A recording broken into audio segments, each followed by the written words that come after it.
Merci à toutes et à tous de nous avoir rejoints pour ce 17e forum Cocagne qui a lieu ici au Louvre-Lens.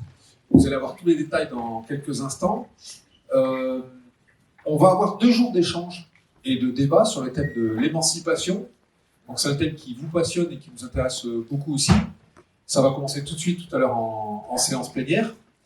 Nous sommes en 2021. Il y a eu quelques reports de date, mais ça, indépendant de notre volonté en partie, mais ça fait finalement 30 ans que le premier jardin a été créé, et 30 ans après ici dans ce forum. Alors sans plus tarder, je vais passer la parole au pupitre à Dominique Hess, qui est à la fois le local de l'étape et évidemment le président du réseau Cocagne. À toi Dominique. Merci. Eh bien, nous y voilà. Ça fait 4 ans qu'on ne s'est pas rencontrés. 4 ans après le dernier forum, malgré les adversités du moment, nous sommes à nouveau là, bien présents. Eh bien, moi, d'abord, je vous dis bravo.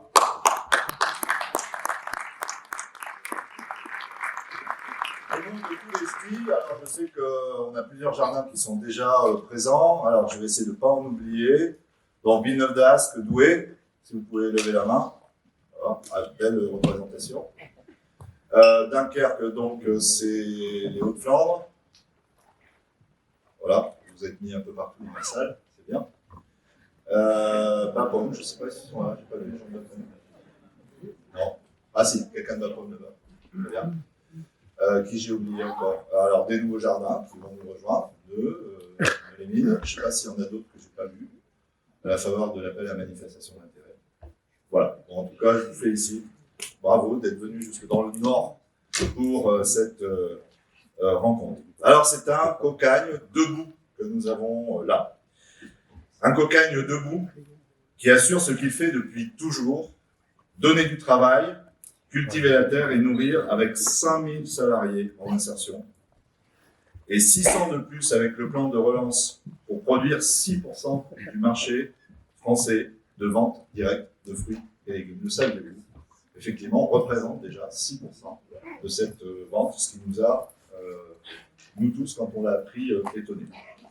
Alors c'est aussi un Cocagne debout qui s'est donné les moyens de grandir depuis.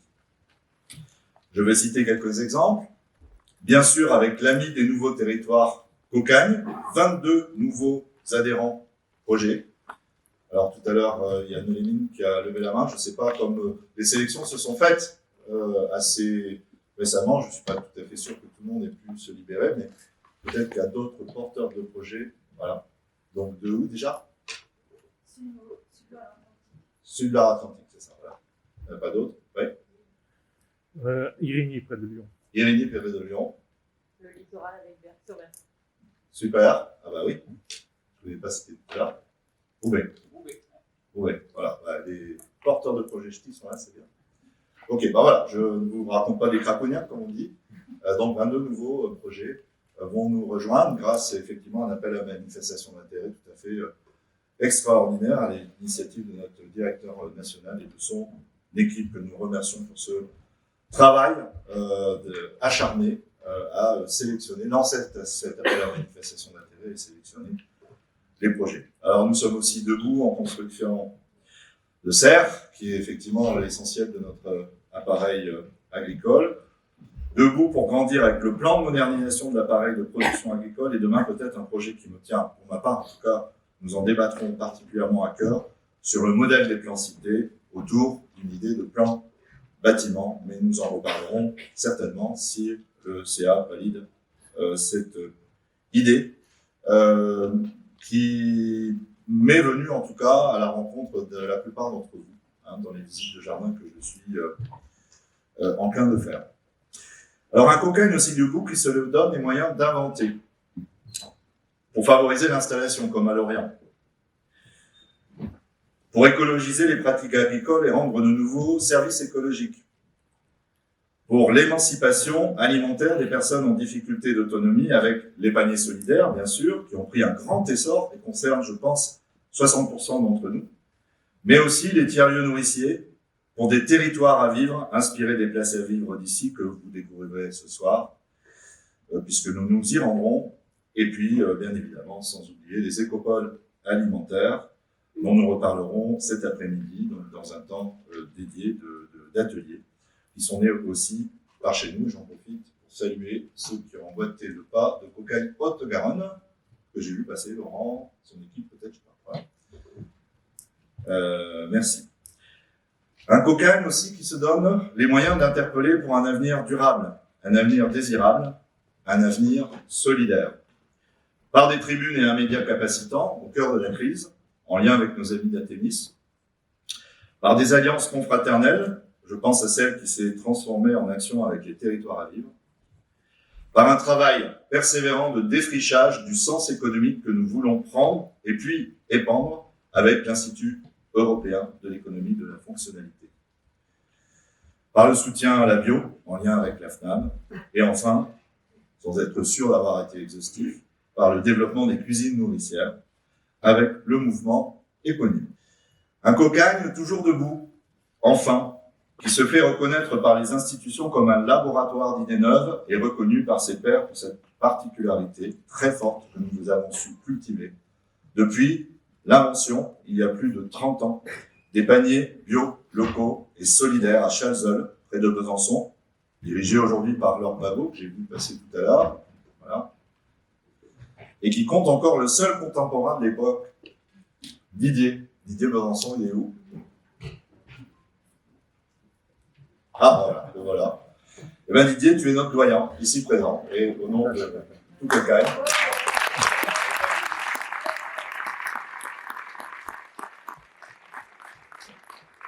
Merci. Tout cela a le goût d'émancipation, le thème de notre forum. Ainsi donc, nous y voilà.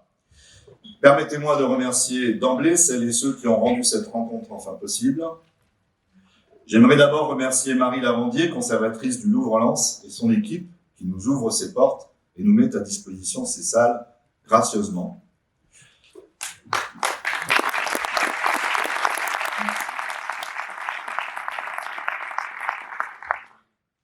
Alors le Louvre-Lens, on peut dire que c'est, selon moi, un des lieux clés du renouveau du bassin minier. Monsieur Gauthier Verbeck, ici présent, nous en dira plus sur son projet, sur cette démarche du Louvre-Lens, qui en fait se tient physiquement en lieu et place, si je ne m'abuse, d'un ancien site minier. C'est ça. Alors, à équidistance, pratiquement équidistance, du stade Bollaert, au soleil, que vous avez dû voir par ces tubulures blanches qui apparaissaient dans la brume. C'est pas grave, vous ressortirez, vous verrez, c'est plutôt quand vous sortez sur la droite. C'est important le stade Bollaert. Je vais vous dire pourquoi. Eh bien parce que c'est le temple de la ferveur d'un club légendaire créé par les mineurs. Il est tout proche. Et puis de l'autre côté, quasiment à équidistance, vous avez dans l'alignement les plus hauts terris d'Europe. Alors avant que l'Europe soit peut-être élargie, il faudrait qu'on vérifie quand même tout ça. Mais on est très content de dire que c'est les plus hauts terris d'Europe. L'Europe peut-être du temps de la CEE, il y a déjà bien longtemps, mais bon. Ils sont quand même très hauts. Et puis vous vous en rendrez compte pas plus tard que ce soir, puisque vous allez les gravir pour la plupart d'entre vous. Alors pour l'anecdote, ceux-là même font la taille des pyramides de Khéops. Et c'est pour ça que vous voyez des Égyptiens sur nos billets de Mans, billets qui vous ont été distribués pour manger une friterie en lèche ce soir. Donc ne le perdez pas, c'est un billet vital. Alors l'art ici relie et sublime deux symboles populaires de la mine. Le travail des mineurs vaut ainsi les palais des rois, pour reprendre l'image de Jean-François Caron, maire de Los Angeles, quand le bassin minier a été reconnu au patrimoine immatériel de l'humanité, le saviez-vous. Et puis, voilà, auprès de ces trois palais, temples, le Louvre-Lens, les Terris Jumeaux, le Stade Bollaert, modestement, nous les Anges Gardins, nous essayons de créer des petits îlots de culture, ce qu'on appelle l'archipel nourricier, qui sont une espèce de petites, de halos autour de ces grands édifices construits par les hommes. Alors, je voulais aussi, profitons-en, remercier la Ville de Los, ville pilote du développement durable, qui nous ouvre ces espaces demain. Vous avez bien compris, demain, on ne se retrouve pas ici. Représenté par son adjoint et futur maire, Geoffrey Maton, qui s'exprimera dans quelques instants. Je voulais aussi remercier la Ville de Lens, et notamment Dominique Réal, ici présent. Merci Dominique d'être parmi nous. qui nous a, il faut le dire, sauvé la mise en trouvant des solutions là où nous n'en attendions plus, en cet été brûlant, plus d'incertitudes liées au contexte sanitaire, qu'il y avait de rayons de soleil, il faut le dire, car il faut bien se rendre compte que c'était un été à rendre les fabricants de crème solaire hydroalcooliques. Enfin, permettez-moi de remercier nos 2 belles équipes de Sherpa, que dis-je, de Galibo, c'est comme ça qu'on dit, hein, qui tiraient, enfin, qui poussaient les berlines, hein. Dans la mine, on appelait ça les Galibo. Donc, 2 belles équipes, l'équipe de notre réseau Cocagne et ces gens exceptionnels. Alors, je suppose qu'ils sont à la tâche, ils ne sont pas tous là. Montrez-vous les Cocagnes. L'équipe, monsieur Adam, vous ne l'avez pas là. Ouais. Ah, ils sont là-bas au coin. Très bien. Je vous remercie pour vraiment la qualité de ce que vous avez fait pour donner de la chair et du contenu à ces 2 jours. Et si vous le permettez, j'aimerais aussi remercier mes collègues, les 60 personnes des Anges Gardins mobilisées pour la réussite logistique de l'opération. Ils sont où les Anges Gardins? Ils sont muchés là-bas, avancez un petit peu.